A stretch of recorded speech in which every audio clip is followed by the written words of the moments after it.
Hello and welcome to the Pretty Good Gaming Podcast, episode number 91. Hello, our Croissarty podcast with Naudig Un. My name is Mr. Gareth Evans. Joining me today is Mr. Henry. I've got a very good PC now, just in case you haven't mentioned it yet. Cooper. Well, yeah, just in case anyone didn't know. It's a gift from Metal Shot. That's why I keep bringing it up. It's for him, really. It's a call out for him to be like, I'm virtually sucking his dick, basically. That's all I'm saying. Well, every time you mention it in the videos, you do say, oh, my PC is very good now, by the way. I think that's what reference Peter Clark is making. So thanks for Peter Clark for the Henry's middle name today, because that was one left in one of the comments this week. If you've got a middle name for Henry yourselves, leave it in the comments, and I'm sure to find it. I've got a couple of others that were left after that, but we'll save it for the comments later on. And let's get on to the agenda. Firstly, Henry, how's it going with you? What have you been up to playing this week?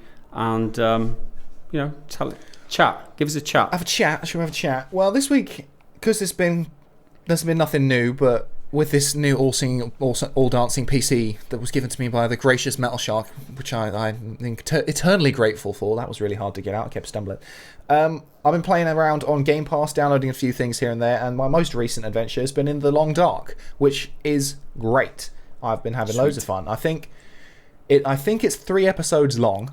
And I'm right at the end of the second one. Like, I've done the final thing of the second one. I just need to, end it, you know?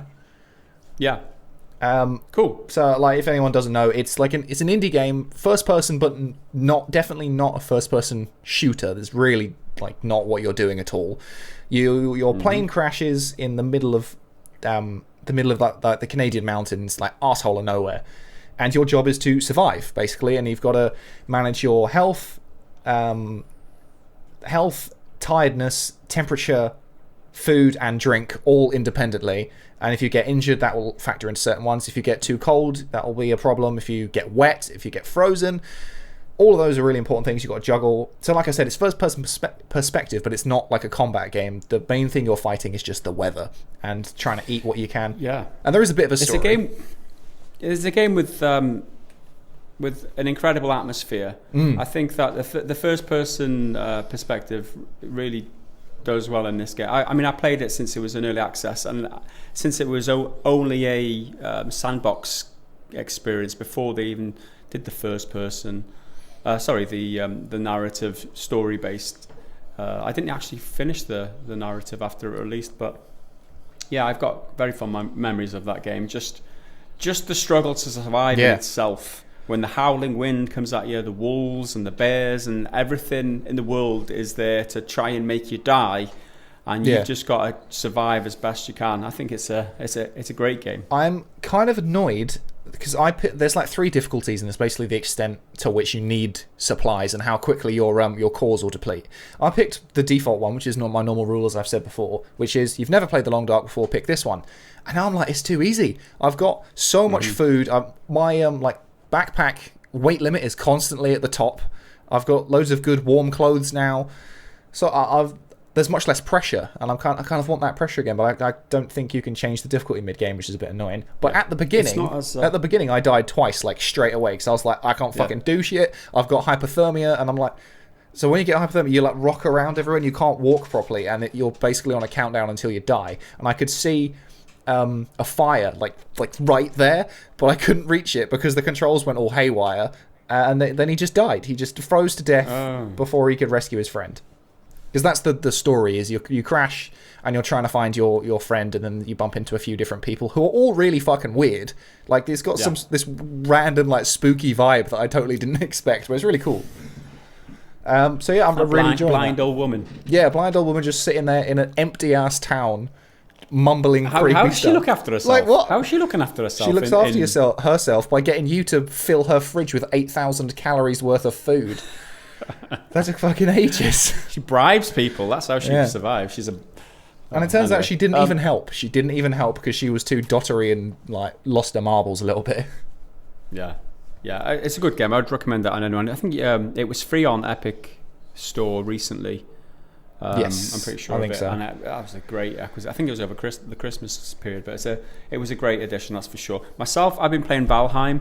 I've been getting stuck in mainly single player, but a little bit of multiplayer when I first started, and I realised that I think I'll enjoy it a little bit more on single player just to explore and just adventure through the game, just not knowing what to expect and not having anyone there to help me. Because again, it's another survival game. It's the likes of which that you don't really get on consoles. A bit like The Long Dark, an early access survival game, and it's very much in the same vein as that. And it's definitely a PC experience, and I'm enjoying it to a large extent. But are you tempted to play that yourself? Yeah, I got that, and I played it a little bit in single player, but I was kind of in the middle of my Long Dark zone. I probably played maybe like 2 hours or something. It was really fun, just exploring, and it's totally aimless, which can sometimes frustrate me because I'm like, if I'm just playing for the sake of playing, I need something. I need a goal to drive for. But I liked just the simplicity of the loop of chop down a tree, you get a bit of wood, mix it with this and this, and there you go. Now you've got a better axe to chop down a tree even quicker. But yeah, I definitely think in a multiplayer environment, it'd really, really, really thrive. I just haven't got around to that yet, but I'm sure I will at some point. Yeah. And the other thing of note is that the Outriders demo is launching today. Are you of a mind to play that? You did mention it in the video this week, right? I'm absolutely intending to play that, assuming I actually remember, because there's so many games that are like about to come out, but have sort of semi-unconfirmed release dates. Like Kenna Bridge of Spirits, they sort of half leaked that it was coming out in March. We still haven't heard anything, although there's a PlayStation, what do they call it? State of Play tonight, which will probably share a bit more information about that. Mm-hmm. And my week's been a bit skewiffed because I've been sleeping, getting really late nights. But yes, I plan to play Outriders, which is the long way to answer that question. Is it just today that it's available, which is the 25th of February? Yes, 25th. For one day? No, it's going to be available up until launch and then live past launch, apparently. And it's not a beta. That's beautiful. They've clearly in black and white said it's not a beta, so it's its own thing, and they've said it's not a game as a service, so they're not planning to constantly update it and constantly change it. It's meant to be a complete experience from day one when the game launches, and the demo in the same way will be its own isolated experience. You can transfer progress though, which will be good. That is good. I think it is the same demo. It was it feels like a few years ago now, but last January, the very last trip away I had before the lockdown was to Warsaw, where I got to play Outriders, an early version of it, and it was the demo that I think they're releasing now, which is like the first mission and then a boss fight.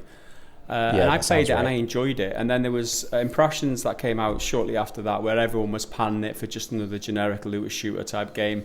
And there was a lot of negative impressions from people who hadn't played it. And I'd played it and I was like, this isn't right. This isn't my experience with the game. It looks one way. Yes, it looks generic, and there's a lot of genericism there, especially with the story. It feels a lot like Andromeda. You come into a new solar system or a new galaxy, and you just you're the forefront of human exploration, and you're trying to set up a new settlement, and then shit goes down. And then the story goes from there, and that's exactly the setup in Andromeda as well. So it doesn't feel like anything new, and the gameplay is what sets it apart, I think. And I think they're doing well to put the demo out there, because if you've of a mind to like co-op games, this is what it is. It's not a live service game. It's not based on milking you of money in the long term. That's at least what they're saying about this game. It's about the co-op, and that's my impression. I haven't played it, and it's about the fun that you have. There's 4 different classes. I'm not going to go into too much, because you'll play it for yourself, and you'll probably see for yourself that it's slightly different. It's from the same developers as Bulletstorm, and it's veered a little bit away from that, but it isn't a live service looter shooter type game from my experience. And there's more fun to it than that. They're focused on the gameplay, and I think from what I experienced at the very least, it should be of interest to those of you who are interested in that genre, and just pick it up for free. Yeah, I think it's a demo. More people will get their hands on it. You can play it for free. You lose nothing, but a little bit of time. I've got a sneaky feeling this game's going to do well, despite all the early negative impressions. But that's just, and it's a new IP as well. It's a brand new thing. It's not based on anything else, and Square Enix are publishing it, but who is it? People Can Fly, the developers, they still own it, right? Am I making that up? Yeah. I'm not sure whether Square Enix do own the IP, but People Can Fly are the developers. I'm not sure about that. There was a bit of they're undecided. Yeah, I'm not sure, to be honest. I can't actually remember because it was a while ago. But yeah, Square Enix are publishing it. And so as bad as sorry, I've completely lost my place in the document for some reason. Where is it gone? Okay. No, there we are. I shall press ahead then. We've got a few things to discuss today, other than the faff that we've just been talking. We've got the cancellation of Anthem next. We've got Cyberpunk's update delay. We'll be taking questions from the community over on the Patreon Discord. We'll be reading the Triggered Fanboy comment of the week, and then the more YouTube comments after that, and then the bad dad joke of the week to finish off. So first off, Anthem finally dies as the headline, but it's not technically true. Anthem next is dead. Anthem, the core game is remaining, whatever there is of it. Yeah. But the future production is ceasing as of now on Anthem. So this was announced via a blog post in which executive producer Christine Daly give out the details. Basically, since I think it was 12 months ago, they said, we're overhauling Anthem. We're going to make it good again. We've got a team of 30 people working on it. Stick with it, guys. That was the news that we had. But Anthem Next, the overhaul is being cancelled, and the team is moving on to other projects, aka Dragon Age and Mass Effect. That team being BioWare employees, and the game will remain playable in its current state. So whatever there is of Anthem, you can still play it into the future, but it won't be updated anymore. Kind of like they did with Andromeda, Mass Effect Andromeda, when they decided they couldn't make any money out of that. Becoming sort of a theme here, right? This is dead in every conceivable way. There's no other way to put it. They're not shutting down the servers. That's the only other thing they could do to 100% kill it and make it completely unplayable. But I mean, if you go onto a game which no one was playing anyway and get no extra content and do the same shit you were doing when did it come out? 2 years ago? It was like February 2018, I think. Yes. Yeah, that's a fucking dead game to me, man. 19, I think it was. Yeah, I mean, saying it's dead is a bit hyperbolic. Technically not. Technically still alive, but life support would be the it's a fucking zombie. Even if life support machine's been turned off, so it's a cripple. It's in a coma, and it's not getting any more support. They've signed the do not resuscitate waiver, and they're just seeing what happens. Yeah, and they've signed the all the forms to harvest all the organs for other, and they're moving on with it essentially. So it's time you moved on too. That's what they're saying. So the blame of it, according to Kristen Daly, a lot of it went to the pandemic situation, having to work from home, the difficulties surrounding the fact that the world's gone to shit at the moment. And one quote which I particularly liked from it was, quote, "Game development is hard," end quote. So there you go. Lessons learned. If BioWare hadn't known it beforehand, game development is hard. And this is the second in a row that they've cancelled support on and just moved on with their lives. And I'm a bit speechless about this, really, because it's one of those that, you look at No Man's Sky and you look at games like, I guess Fallout 76 is they're supporting these games and they're turning it around. They've made a commitment. They're continuing to support it. But EA just like, nah, fuck it. We'll just move on and take money off other people in other ways. Like, we know it's the mentality that people have already paid for this game and expected a certain amount of content, which will never be delivered. The game will never be realized in its full, the state that it's supposed to be played in. And they just wipe their hands and move on, and like people expect nothing to be said about it. I don't. Is this the way we're going now? Is this the way the industry is now? These big AAA games. There's something very, very shady about this. They're just kind of getting away with it. It's like, we launched the game. It was a shit show. Then we quote unquote promised to overhaul it and repair it as Anthem Next or Anthem 2.0 or whatever. And then we're just not going to fucking do that. We're still not living up to the fundamental things that they said were going to be in the game. Well, for starters, it launched in just a shit state in terms of performance, and from what I gather, for the 7 people who still play it, it still doesn't have good performance. There's still a bunch of matchmaking issues, still just quality of life things that aren't really there, beyond actual content and things to do.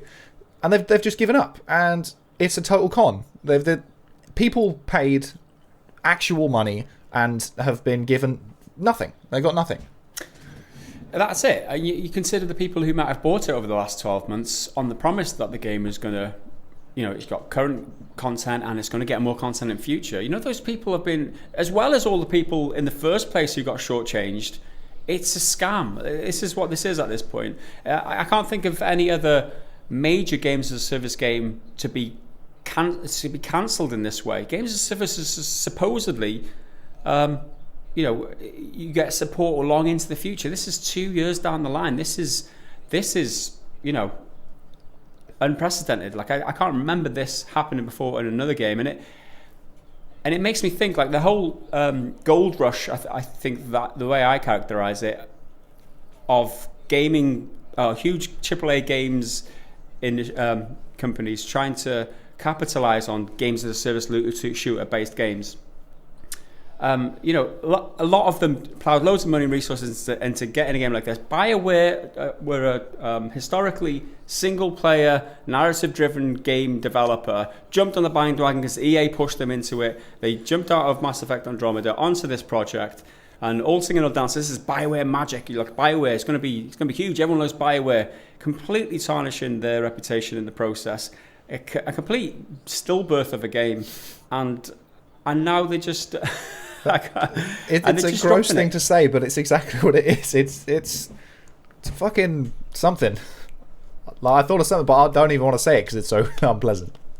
Yeah. So the gold rush is the gold rush over? Is my question. I mean, does that mean that they will think twice again? Well, hopefully it does. I mean, this is my silver lining in all of this. For all the people who've been screwed over by this game, I hope that there's a silver lining in that EA and the likes of EA in future. And Ubisoft have suffered it. They've with Breakpoint as well, pushing out these shit live service based games, looter shooter games, and there's just nothing to them other than the opportunity to take money off people for what's basically a shell of a product.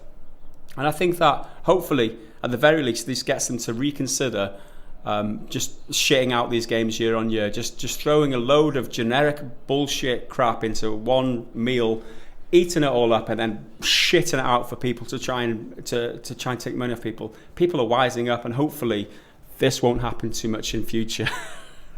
I mean, hopefully, we complain about it all the time, and we're tiny, we're not much, but all of the big people, all big creators and stuff complain about it. No one seems to like this, and at the base, consumer level, they don't seem to like it.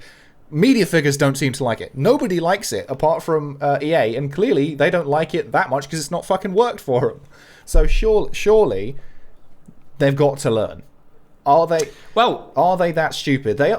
EA aren't stupid.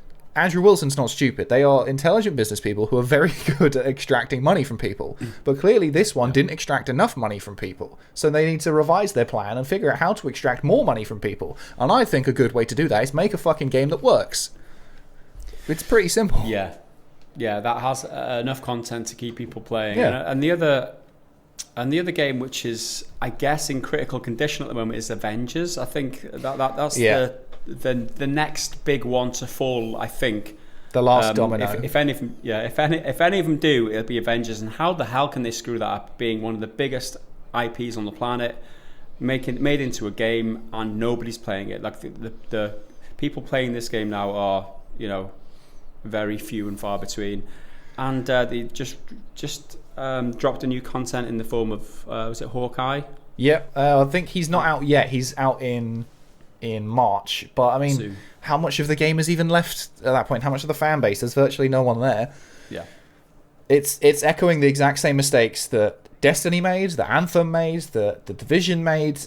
They're all such high-profile games. They're not small little indie experimental projects or whatever. They're some of the biggest companies in the world that should be able to pull. If anyone can pull it off, it should be them. but all of them have failed in one form or another. Destiny 2, to be fair, has still got a solid fan base. They've done a better job of maintaining the content kind of stream. People still complain about it, though. Like, I'm not going to say that it's done well, because people are always fucking screaming, oh, this thing's shit. So I don't fucking know if it's actually a success. But all of these big companies keep cocking it up, and I don't understand how. No, that's a lie. I do know how. They're greedy. That's it. Yeah, they're putting profits over gameplay, and I think that if you take an example like Valheim, which is a game out of nowhere, independently produced, and it's got hundreds of thousands of people playing it. One time it's like third or fourth on the most played list on Steam. If you look at the bare bones of that game, it looks nothing like the visual quality of a game like Anthem. Nothing like it. But at its core, it's a very playable, very enjoyable game. And that's all there is to it. It doesn't matter. It shows you. This is the lessons that they won't take in the big corporate offices. They won't look at this and see it as a lesson. Like, it shows you that above aesthetics is core gameplay. Gamers want a game which is engaging and keeps them playing, and it's just a game with game things in it, not just something that looks good. Looks like an Iron Man simulator type of game. And it, it's puddle thin. So I know what that tells you. It's a lesson to be learned. But if I think right, what I would do as a exec is break like 1,000 man, instead of having 1,000 men teams working on a game, like Ubisoft did the same. Just break them into like teams of 50. You'd have 20 games of like possibly some might be shit, some might be good. But if you get one like Valheim, oh my god, you got 20 chances. It's like fishing. Yeah. You got to throw out you cast your line. You're not going to catch that many fish. But when you do catch a fish, it's going to be a bloody damn big one. And then the technique you use to get that fish, you keep fucking doing it, and you make it better. You launch your 20 games. Whichever one is the most successful, it's like, right, all of those burnt ones, no one's playing them. We don't need to waste resources on them. Let's move all of that and stick it into this one. Like that. It seems like such a no-brainer. Yeah. But who knows what goes on the minds? They've got to please their bloody their investors and stuff like that. But that's just a can of worms in itself. So there you go. They've dropped Andromeda in the first place to work on Anthem, did BioWare, and now they're dropping Anthem support to work on Dragon Age or the new Mass Effect. And will that be the final domino in the chain? Will there be more to come? Who knows? One guy for sure on Reddit made a good point. The Iceman2288 said this comment on Reddit. The new BioWare, number 1, shit out half-assed game. Number 2, promise to fix it. Number 3, don't. The drooling mob will get excited for your next game anyway. Yep. And I think that kind of sums everything up. Yeah, I think like we're preaching to the choir here. Like we're talking to our fan base who will most likely align with our opinions on it. So we're all gonna be like, yeah, this fucking sucks. But millions of people still bought the game, and millions of people will continue to buy their games. Call them casuals or whatever you want, but they've got people who just see the flashy stuff and maybe don't look a little bit deeper or check out reviews or anything like that, and then they get fucked over. It's them who get fucked over. We're fine. I'm not buying it. I didn't buy Anthem. I've lost literally nothing apart from maybe a bit of time when I played, I think, the beta or whatever. Mm-hmm. It's disaster. So there you have it. It's dead and buried. And let's move on to another game which again released in a bad state, but hopefully this can turn things around a la No Man's Sky rather than a la Anthem, and that is Cyberpunk 2077. Now we've had some news, right, Henry? Yeah, so I think it was last week the developer CD Projekt Red had a huge hack that supposedly stole a whole bunch of source code for Cyberpunk, The Witcher 3, an unreleased version of The Witcher 3, which is potentially a next-gen version. Well, current gen, now PS5, Xbox Series one. And stuff for Gwent and I think Thronebreaker as well. Basically every game CD Projekt has ever published. And a bunch of like legal documentation, administrative stuff, HR stuff, that sort of stuff. Some people threw out conspiracy theories that maybe it's fake. Maybe CD Projekt did this themselves because they don't want to release the next patch. And seemingly in line with those sorts of conspiracy theories, I'm not saying I believe them or what, but the patch that was meant to come out this month, which has 3 days left of it at the time of recording, is not coming, and they announced it with 3 kind of pretty rote, standard PR kind of tweets. There's not really anything particularly interesting, but I'll quickly read them out. While we dearly wanted to deliver patch 1.2 for Cyberpunk 2077 in the time span we detailed previously, the recent cyber attack on the studio's IT infrastructure and extensive scope of the update mean this will unfortunately not happen. We'll need some additional time. Our goal for patch 1.2 goes beyond any of our previous updates. So this is them being like, it's because it's so big. This update it's going to fix everything. That's why we couldn't get it done. We've been working on numerous overall quality improvements and fixes, and we still have work to do to make sure that's what you get. Because we're trying to do it right this time, because we fucked up last time.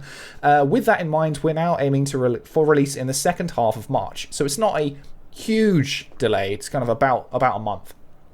It's not the news we enjoy sharing, but we want to make sure we launch this update properly, because we didn't launch the game properly. Stay tuned for more information as time draws closer. Thank you for your continued patience and support. Well, I imagine a lot of people are really running short on patience. Well, it's not the news they enjoy sharing, but they're getting damn good at it, aren't they? Oh, they're well practiced, aren't they? I mean, they've done it 4 or 5 times now, at the very least. I'm just surprised it's not in like a garish yellow Can you imagine? Text that nobody can read. I bet someone replied to it, like mocking that up. Just copy the text, put it on the template, and then that's it. That's done. So they officially shared that. That's officially shared by the Cyberpunk Twitter account. And none of this is really surprising based on the hack. Whether or not it is or isn't true, the fact of the matter is the patch is now delayed. But then Jason Schreier's back at it again for the second time in this bloody video. And he had a little... It wasn't like a full expose. It was only, like 3, 4, 5 paragraphs long. A little article up on Bloomberg. And he said that the hack was a massive, massive problem for the employees who have been speaking to him. And that seems to suggest that maybe this isn't some grand conspiracy, because why would employees who have already slammed the company for like crunch and all that sort of stuff before now follow the company line of this narrative of the hack or whatever? So it sounds true to me. And it seems that part of the problem is that the VPN to access their remote network has been compromised in the hack. So pretty much everyone is working from home, and now they can't access the infrastructure. They can't access the network, so they literally can't do the work. They can't do what needs to be done. So they've just been out of work for 2 weeks. Now, 2 weeks holiday on a crunchy game like Cyberpunk, that sounds great on paper. The question is, are they getting paid? Because I would imagine most of the staff, employed full-time, known as staff and employees, they should be totally covered by their legal rights and stuff. They should be probably entitled to pay or anything like that. But contractors are totally fucked, because they won't have any sort of safety net like that. So it's going to be a real bad time for some people, and it's not looking good at all. And Schreier's got this quote on his. It's not a quote from someone I'm quoting him. It's in his article, which I think is kind of sums up everything.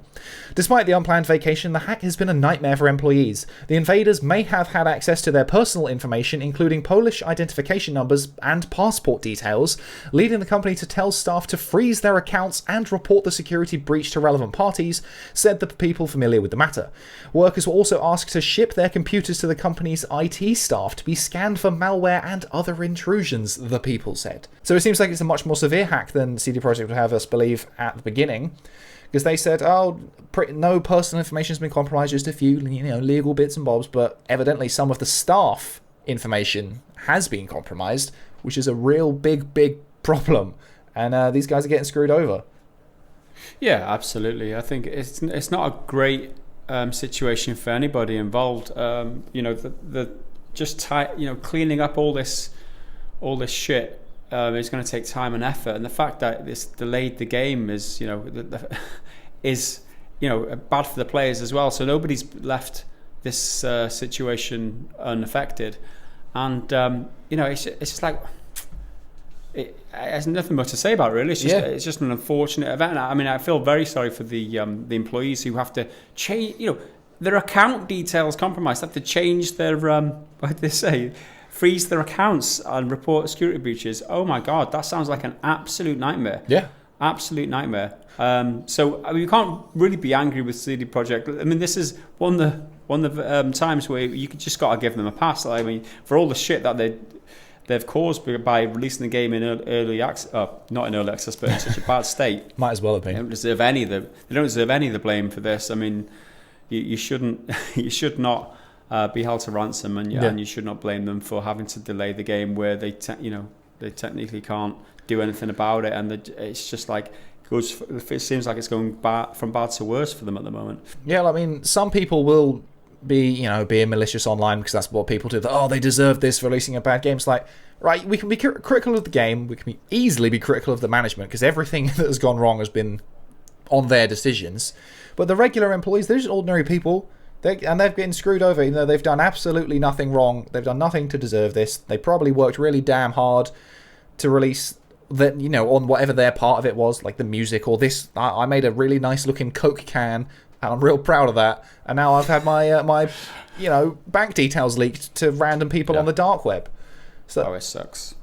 But yeah, I mean, we'll get the patch eventually, and people will, maybe be appeased a little bit. Hopefully the patch, when they can work on it and they can solve these IT issues, hopefully that will boost the game a bit. Hopefully more than a bit, but I don't believe it will. And things can start to swing back in our favour, and we'll see another No Man's Sky situation. But that's probably quite a way off. I'm hoping to get the game into a playable state so I can enjoy it for the first time. I think I'm like 6 or 7 hours into the main campaign of the game, and that's where I froze it because I'm waiting for the game to be updated and fixed up so I can enjoy it while I play it. I mean, obviously, I'm not annoyed by this delay. I'm going to give him a bit of leniency on this considering the situation. But yeah, I'm just one of them people waiting for the game to be updated. If it takes another year, though, that's as long as I'm willing to wait. I'll wait as long as it takes. I don't want to play the game in early access. I want to play a full fat Cyberpunk 2077, please. But I am willing to. There's plenty of games, plenty of things to do in the meantime. That's for sure. Because the game's not going anywhere. Like, it's not an online game that they can shut the servers off like EA would or something. You've got it, and you can just sit and wait and play some other stuff.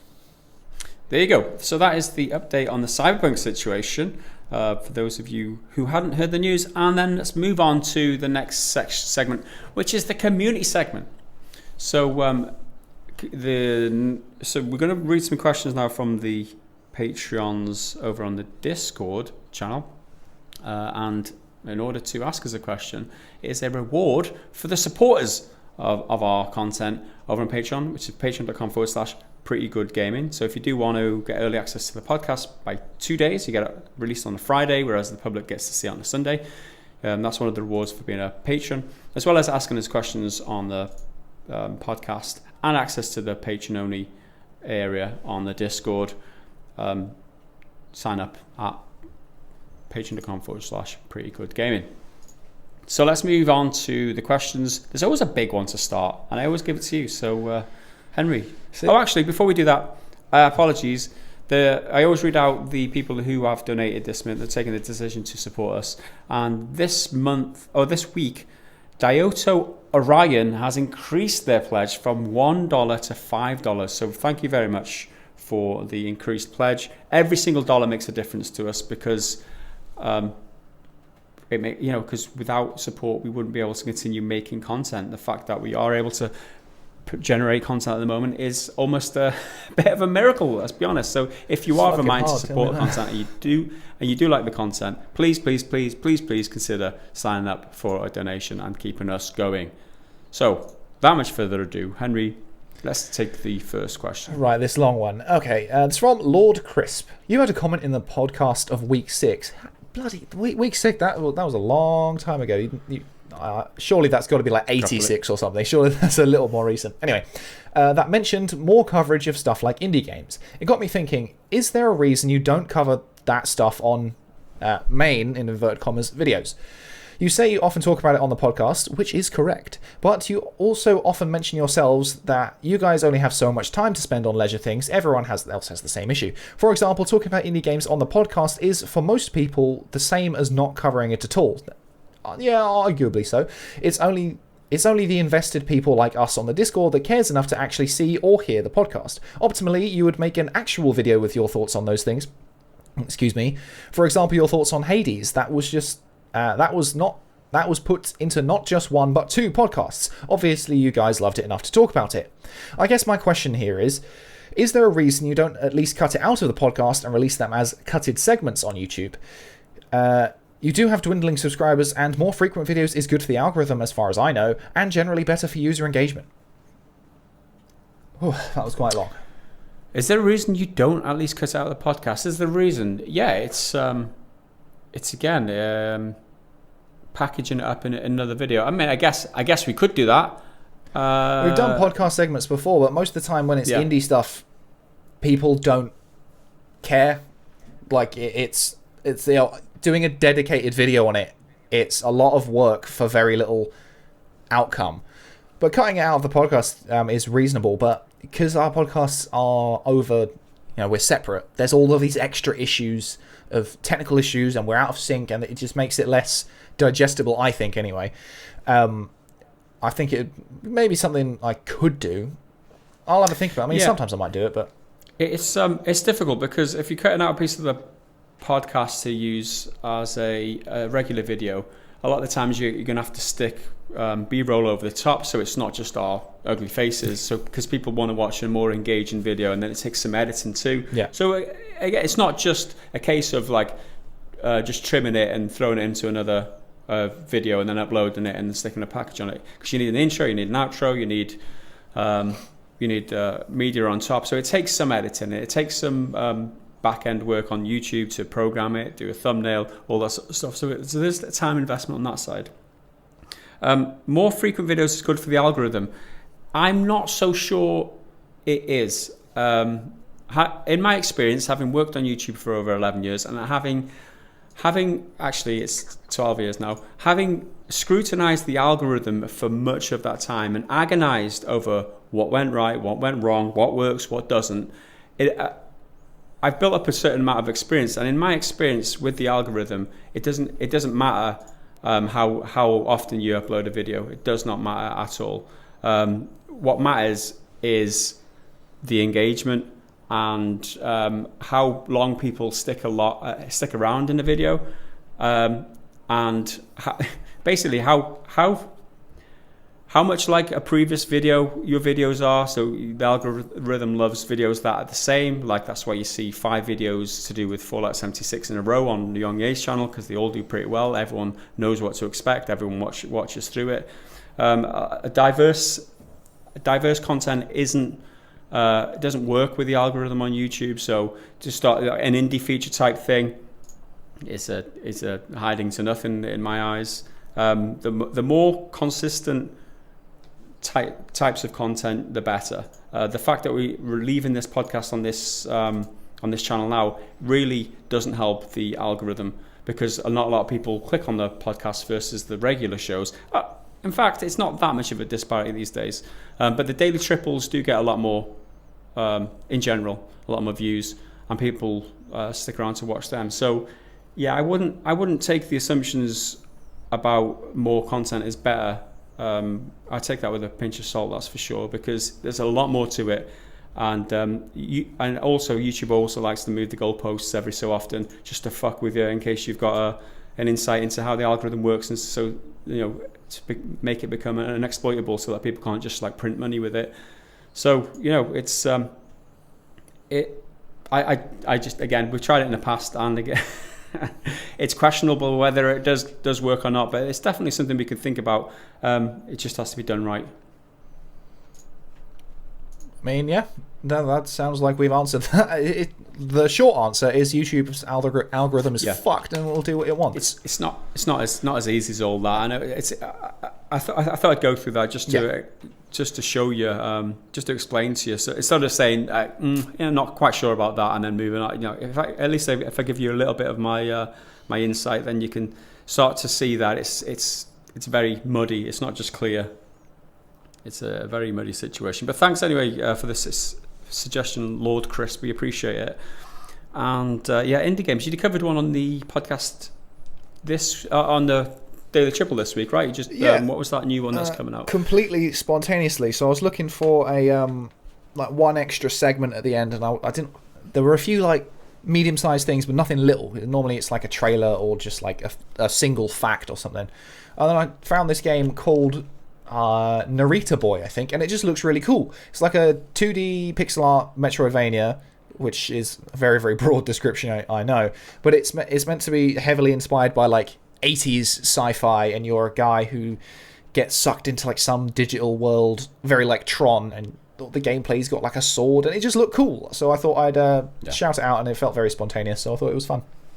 That's good. It appeases a lot of the people asking for more indie coverage, that's for sure. And I think it's out in March. It's on basically everything, including Game Pass, so I'll probably jump in. You don't even have to buy it. There you go, if you've got Game Pass. Okay, let's move on. Angry Hobbit Zero is the next questioner. And he says, not game related, but I need to know this. Gaz, do you get taught the Welsh language in schools over there? Yes. If you go to a Welsh medium school, you get taught you get taught as Welsh as your first language. In English schools around here, Welsh is the second language, so you go to a class, Welsh class, and you'll learn it Welsh through there. But the schools that I went to, all my lessons were through Welsh, because I went to a Welsh primary school, Welsh secondary school. The only class that wasn't Welsh was the English class. That was English. But I learned all maths and science through Welsh, so all the terms that I've got in my head to do with scientific terms and mathematical terms, they're all Welsh, which was a bit of a problem when it comes to translating that to the English speaking world. But yeah, that is the short and curlies of it. Welsh language is not dead, and it is taught in schools. Well, there you go. I mean, I don't know any Welsh, but I can't add anything, so I'm just going to move on. Where are we? Is that? No, I don't think that's a question. All right, let's move on to the next one. It's from Dayoff. Henry likes to say he loved Dishonored. I mean, I like to say as if I don't really. He likes to say that, but he doesn't really. He's a fake fan. But I don't recall if he ever played Thief, which inspired it. Has Henry, or Gaz if he cares to comment, ever played Thief, the Metal Age, or its direct sequel? I enjoyed Dishonored, but couldn't decide if it wanted to be a stealth game or an action combat game, and in my opinion it showed. I'm still holding out some hope we get a proper Thief spiritual successor one day, because whatever the fuck that Square Enix remake was not proper Thief. I hear it's on GOG right now for cheap with fan mod fixes, so it runs on proper modern systems if you wanted to try it.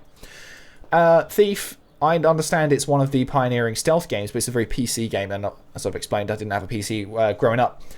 But I did play for like 5 minutes the Square Enix one, and I didn't like it. That's all I knew about it. I played it for a bit, and I was just like, not for me. Like, there was something about it, it didn't click. And I did mean to go back to it and try it again, because it just wasn't what I was in the mood for then.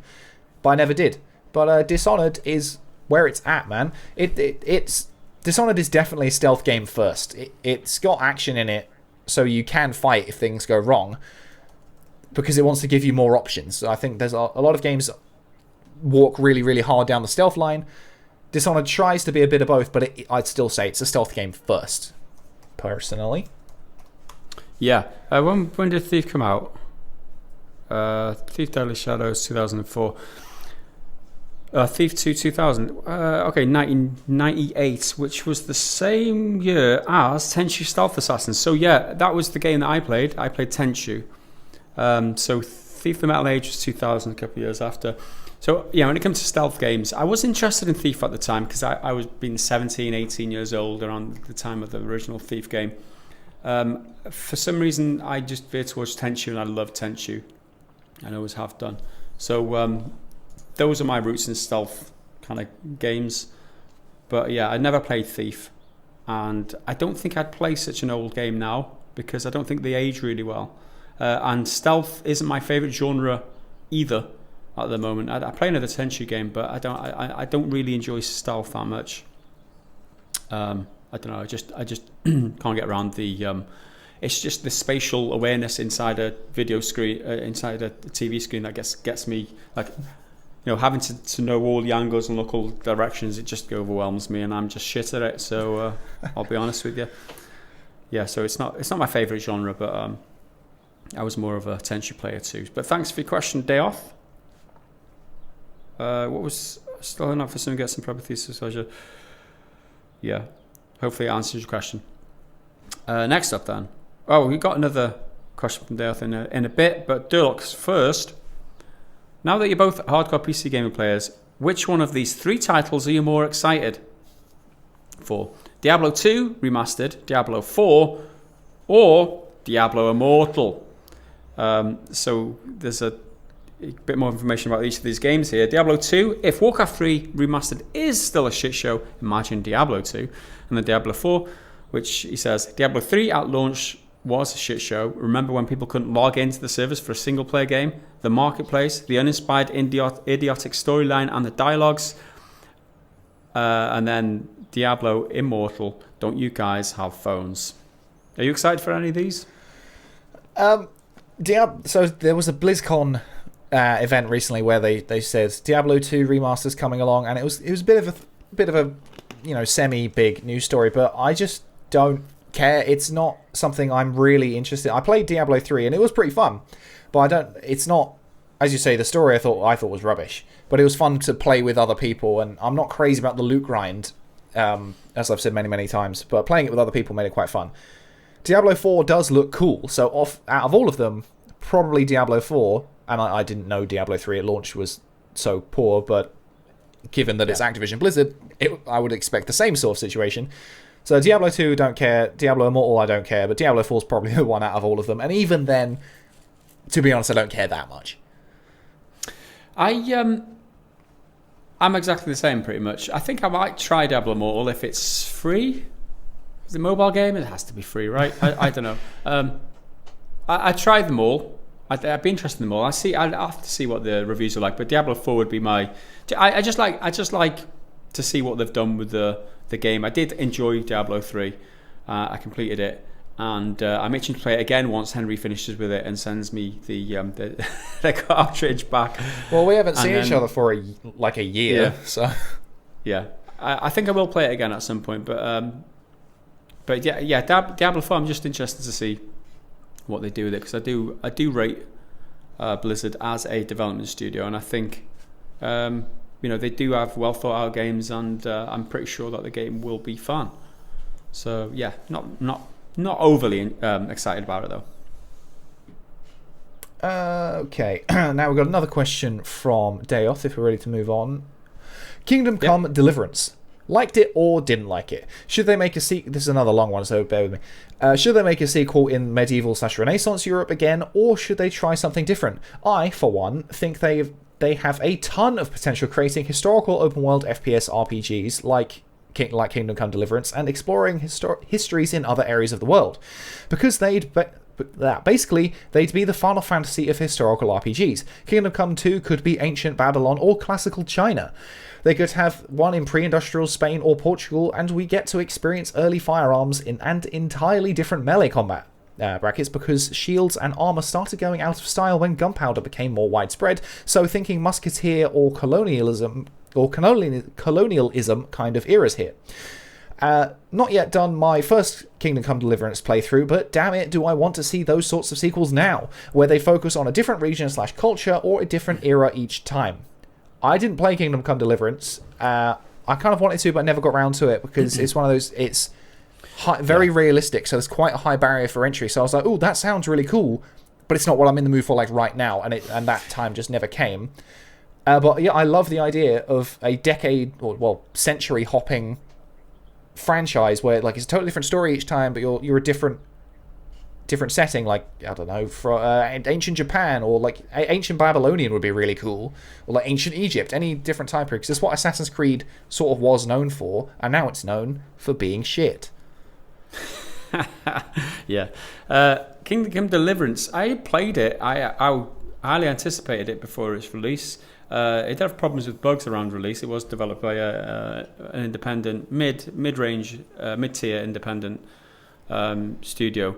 I did like it, however it was probably too slow for me. There's a lot to like about it. It was a first person RPG, which meant that went for the immersion side, and it took time to walk around, and there was a mission at the very beginning where the town watch guy would walk you around all the different viewpoints in the town, just to show you all the buildings and that took like 20 solid minutes of just walking around and taking in all the sights, which, if you have time to spare and you're invested in that immersion, and you want to live the life of a knight in medieval times or whatever, then it's great for you. However, it was just too time consuming for me. That's why I think it wasn't gamified enough. It was too realistic in my eyes to be that much fun. There was a lot of things to like about it, but I think the lessons going forward, I think they could have just made it a little bit more palatable in terms of not to require so much of your time, just on basic things like walking around in a very early mission. But I'd love to see different time periods for sure. I do love the medieval time setting though. I would take another a sequel. I'd definitely be interested in the sequel to see how they've changed the formula. It just reminds me of like Elder Scrolls series a little bit.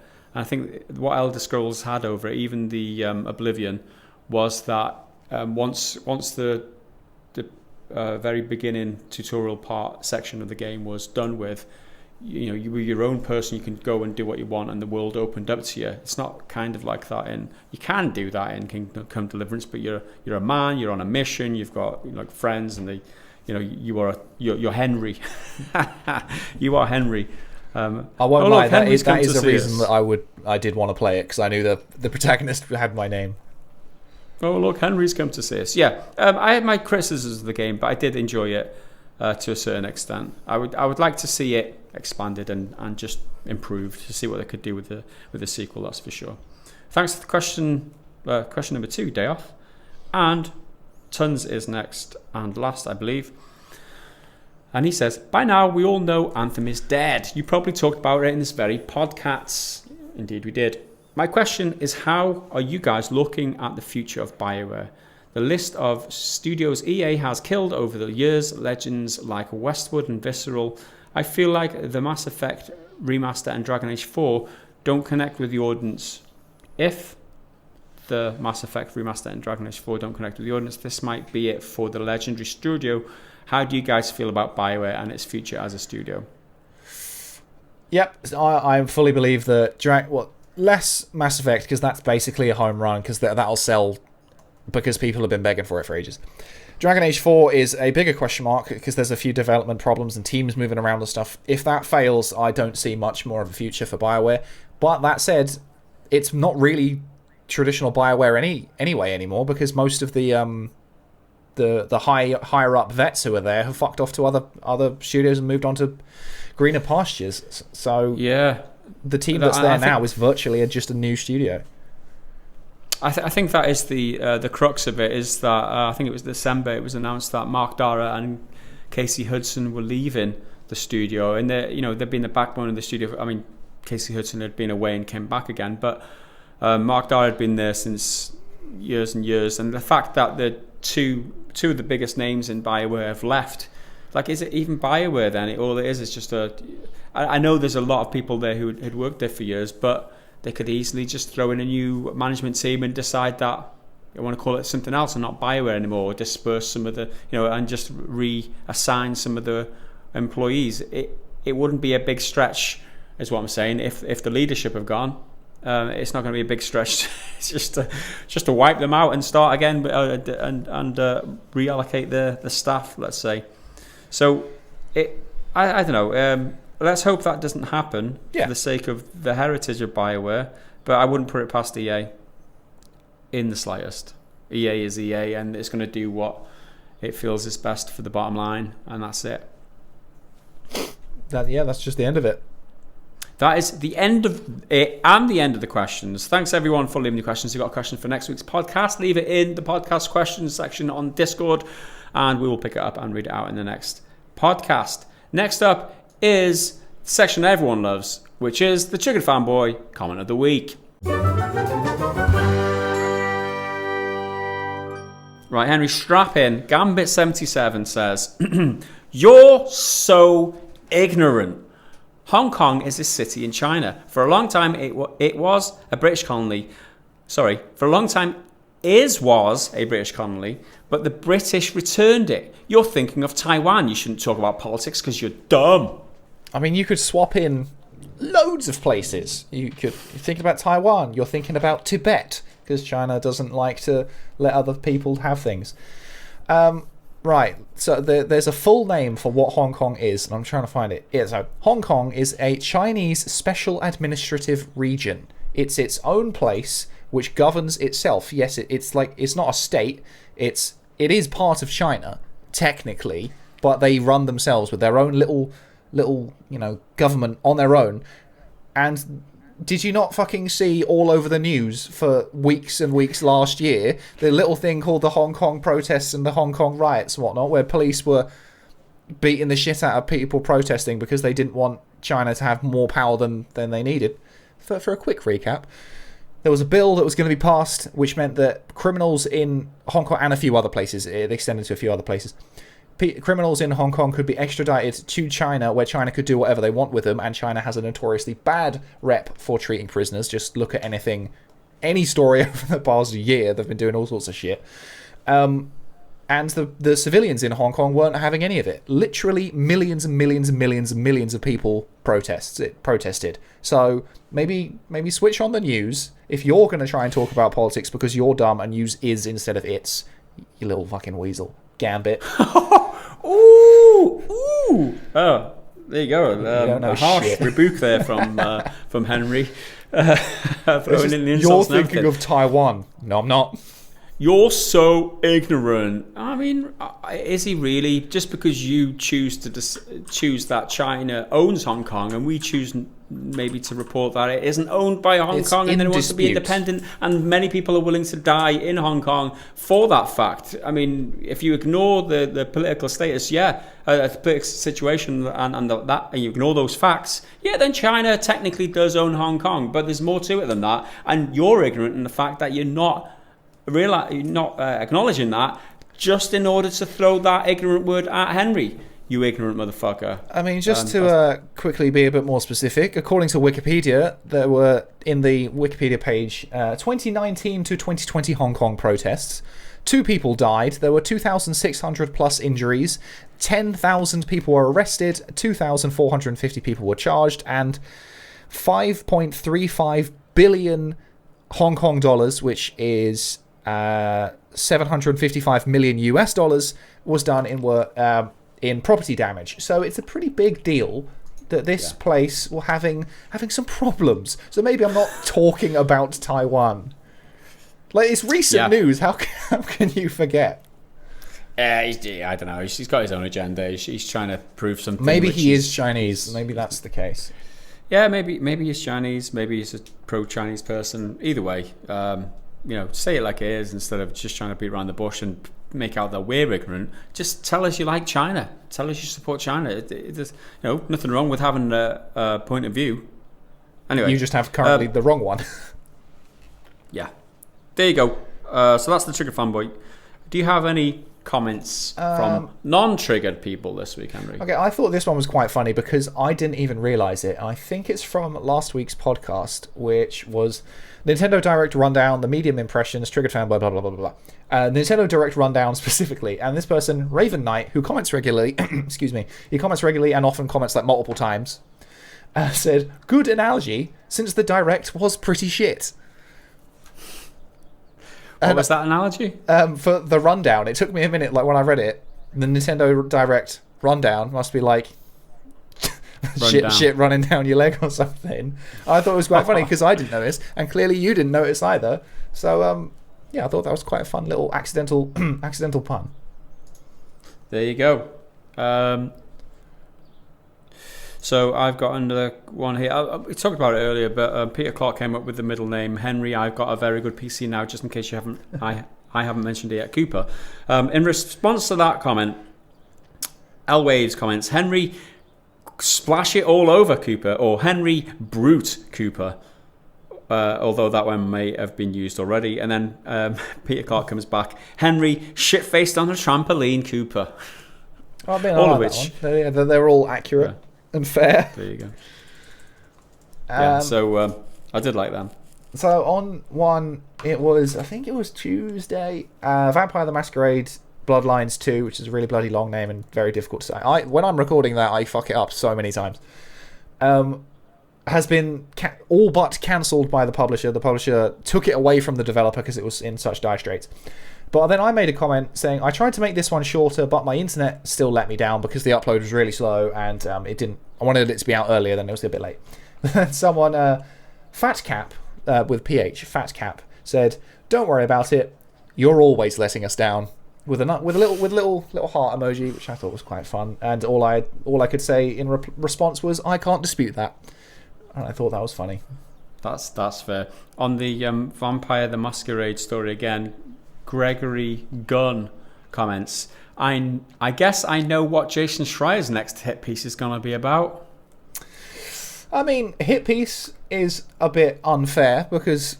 I wouldn't say hit piece. I think that he gets paid to produce hit pieces these days, and he manufactures... I'm going off on a rant, I know that, and I'm sorry for interrupting you, but he does kind of use the evidence that in his favour in order to position these companies as the bad guys. Always does.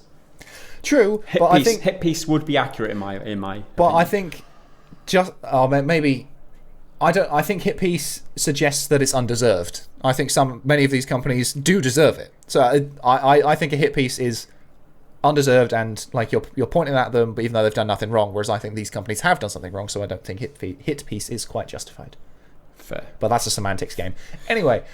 But yeah, it's a matter of time. Let's be honest. Yeah, I'm sure he's talking with the current and previous employees from who's developing it. It's not it's Paradox's. Yeah, Paradox is publishing, and Hardsuit Labs were developing. And now they've just been sacked. Oh right, yeah. Oh, plenty of people to talk to about.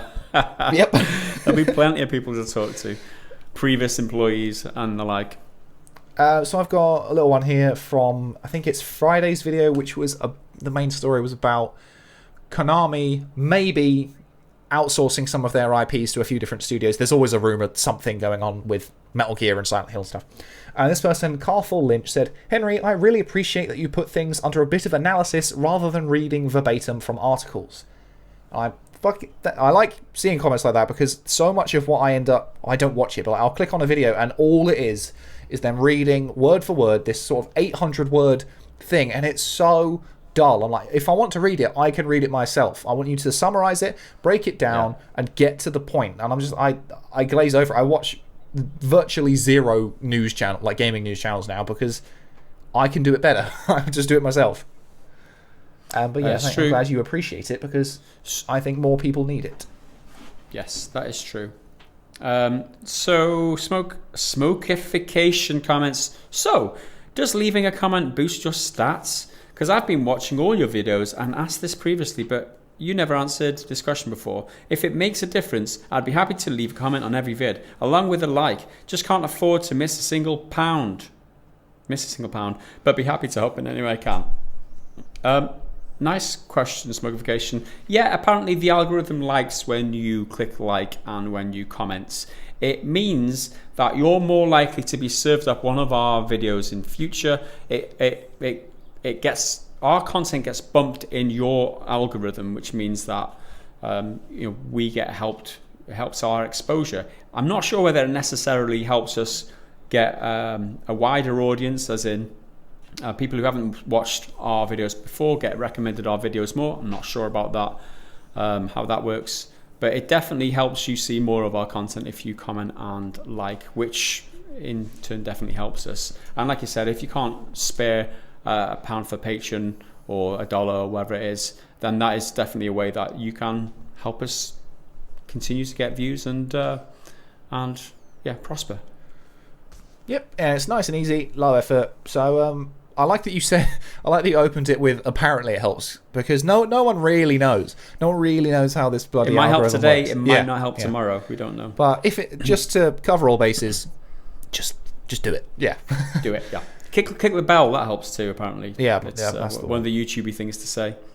So I've got a handful of comments that are all about the same thing, and it was just a bit of validation for including that little indie game at the end. So Jerry Coolmanio said, Narita Boy looks pretty cool. Thanks for putting it on people's radar. Where's another one? Yo, that sword game from the 80s is so dope, from Matthew J. And then I think there was one more pretty close to it. Where's it gone? I did have it, but if I can't find it, that's going to be... There it is. From Peter Clark, recurring commenter in today's episode a few times. Narita Boy, I have to say I'm quite excited about this. It's been a dry few months on Game Pass, so it's nice to see everything new and stylish coming out. So, I'm glad people appreciate it. I don't do it very often, but that one just literally popped up right at the moment. I think I was on Eurogamer looking for something little, and it was there, and I was like, oh, this looks pretty sweet. Let's throw it out. So I'm glad you enjoyed it. Nice bit of validation. Okay, my very last one this week is about the Outriders segment that you had, and Felipe Carvalho comments, how is Outriders not a live service? I mean, you got a point. It looks, it smells, and it tastes like a live service. Why isn't it a live service? Well, simply for the fact that the guy making it says it's not a live service. So that's the only information that we've got. Like, I guess outside of the fact that being a live service is a poison chalice at the moment. We don't want to associate with all the failures in that genre.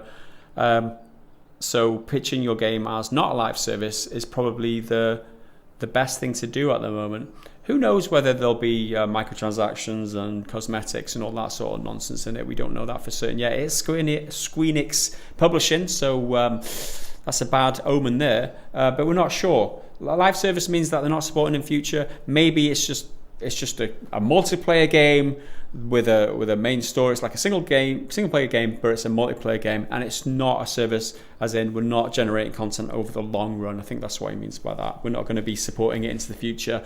It's dead on day one, just like Anthem is now. It's dead. I mean, yeah, like they could be just bullshitting. It could actually be a live service, or it could be completely old school and they launch it and that's it. They don't do a single thing near it. They immediately move on to the next project. Yeah. Or maybe it's some sort of combination where like they'll launch it and then they'll do full DLC packs or something. We don't know. All we have is the boss's word, and it could well be bullshit, but still going to jump into the demo, because if it sucks, then you just don't buy it. Simple. And no one does demos anymore. Away, yeah. No one does demos anymore.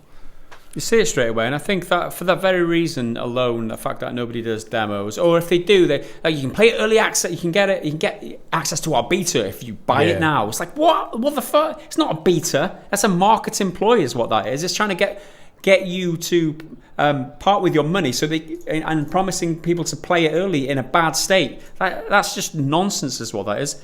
Give us a decent demo, give it us for free, and this is what People Can Fly have done. And we appreciate that. We like it. We love it. We're going to support it. I'm going to download it after I've finished this podcast. I'm going to go over there, stick it on my PC, and jump into the Discord and see who wants to play with me. That's for sure.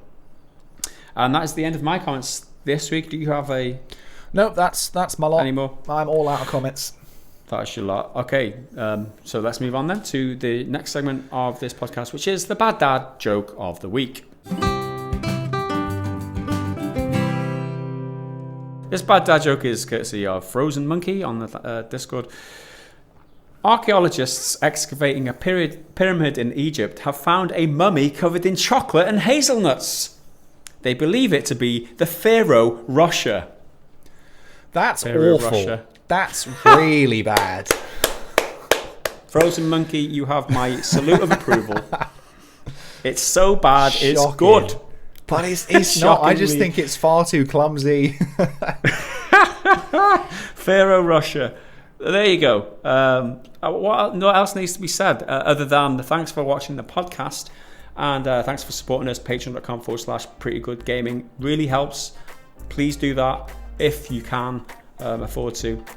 And we'll see you again in the next podcast. On behalf of Henry and myself, thanks for watching. Bye for now.